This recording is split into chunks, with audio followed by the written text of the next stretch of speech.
আজকের রেসিপির জন্য এখানে আমি বিলেতি আমড়া নিয়েছি। আমড়া ছুলে ধুয়ে এরকম পাতলা পাতলা করে কেটে নিয়েছি। 5 ফোড়ন শুকনো লঙ্কা,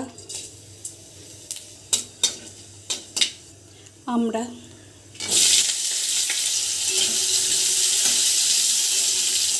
সামান্য লবণ, সামান্য হলুদের গুঁড়ো,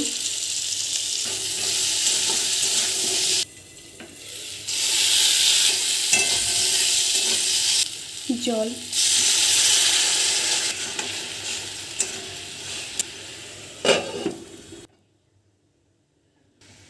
আমড়া নরম হয়ে গেছে। পরিমাণ মতো চিনি, এখানে গুড় দিতে পারেন।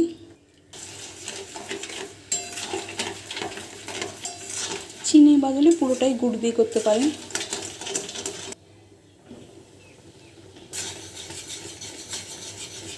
চাটনিটা হয়ে এসছে। মৌরি আর জিরে শুকনো কড়াইতে ভেজে গুঁড়ো করে নিয়েছি। একটু শুকনো করে নেব। আমার রেডি হয়ে গেছে, গ্যাসের ফ্লেমটা অফ করে দিলাম। এভাবে চাটনি করে দেখবেন, চাটনি একদম পারফেক্ট হবে।